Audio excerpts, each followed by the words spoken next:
What's up, everybody? We are Faulkner, and you're watching Kings of A&R. Stay tuned. I will stand by you. I will stand by you. Dark the way and the longer the things. I will stand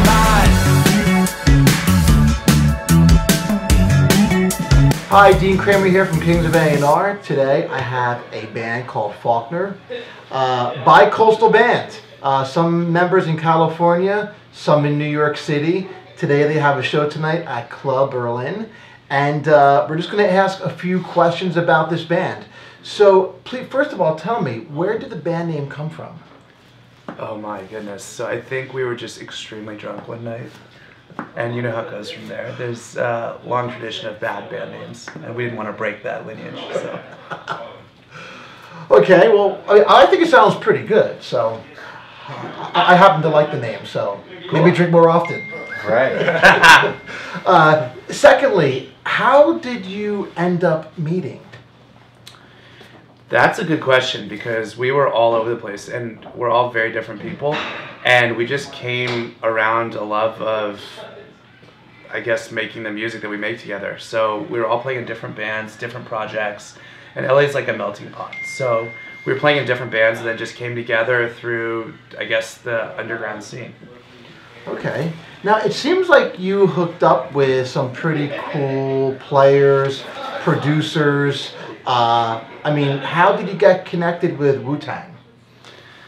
We grew up listening to Wu-Tang, and it was just like, we reached out to RZA, and he checked out some of our music and stuff and suggested we should come by Rick Rubin's studio in Malibu called Shangri-La. And like Bob Dylan's tour bus is there, and like Eminem's Lemon Tree he gave Rick Rubin, and we were just like in awe. And he brought us over there, and we did a track called New York Anthem, and he wrote with us, produced it, and it was just a great connection. So what was it like? Can you recount any cool experiences recording in Rick Rubin's house?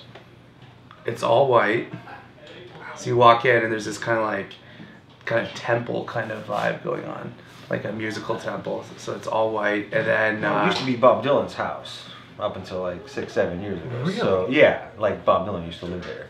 Like his pool table is still there. So his tour bus, like Lucas mentioned, is in the backyard from the 70s, just chilling there, and you can actually go in and record. So it's, I mean, you got rock and roll crawling through the floorboards in that joint.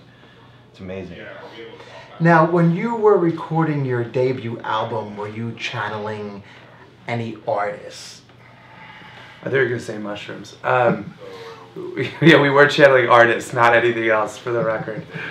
Yeah, really, we're an alternative band, but we always have this kind of gravity towards urban music and hip-hop. Like, we also collaborated with Royce the 5'9", who's one of the great lyricists and part of Eminem's camp. And I don't know exactly why, but I love hip-hop MCs. And so just kind of channeling, yeah, some of my heroes.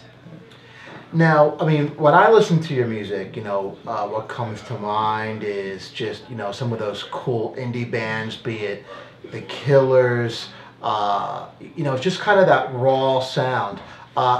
Where do you feel indie music fits in the musical landscape today? Mm-hmm. Where do you feel it fits in? Because it seems like the indie scene has kind of the rap and hip hop has taken over. So where do you find it fits today in popular culture? Yeah, so I can speak for ourselves, not a commentary on everybody's scene, but for ourselves, I think it's easier now than ever. It really is. There's so many tools available to artists, and the DIY movement is stronger than ever, and if you're a creator, it's just an amazing time to be alive. And you can just put something out there, and then if you believe in it, just keep hustling. And now I'm glad you brought that up, because it seems like, now, first of all, you're not on a major label, is that right? That's correct. Yeah. Okay, but it seems you're doing everything like a major label band. I mean, you're creating these amazing videos, you are dealing with these real players, you know, these producers and mixers, you know, the touring, the shows. So how do you make that all happen?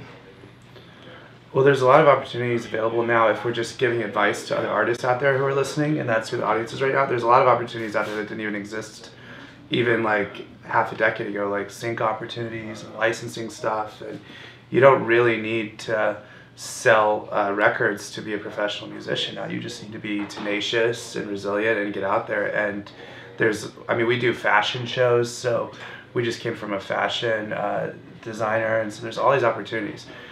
And so I guess the one thing that defines us is what the Clash had coming out of like squatting in homes in London. It's just like a resilience, and stuff will just start happening for you. And trying to premeditate it and plan it ahead of time doesn't work. You just got to just throw yourself in head first. Any types, I mean, it seems like specifically you, I was reading an interview online where you're creative with, all types of art form, including, painting, movies, music. If you're in a creative drought, what steps do you take to find that spark of creativity again?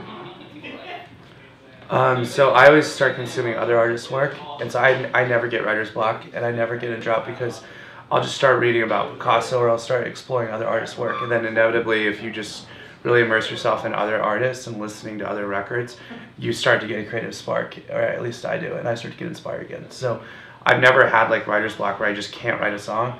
What I'll start doing is listening to other people's music and exploring other art forms, and then that gets me super inspired. And what platform do you think for your band is the most effective communicating your message to your fans? Pro Tools? I love that answer. Let the music do the talking. Yeah, exactly. I love it. Oh no, that's true. I mean, music comes first. Okay, lastly, I mean, who would you love? I mean, what artist who you haven't played with or you haven't toured with, who would you love to be on the road with? Any artist of your liking. I mean, I think we love Kanye. So Kanye would be like a huge moonshot, and then Chance the Rapper we like, and then I'm obviously a huge Brandon Flowers fan. So Brandon, I'm coming for you. All right, guys. Again, thanks for grouping, and again, I'm excited to see your performance.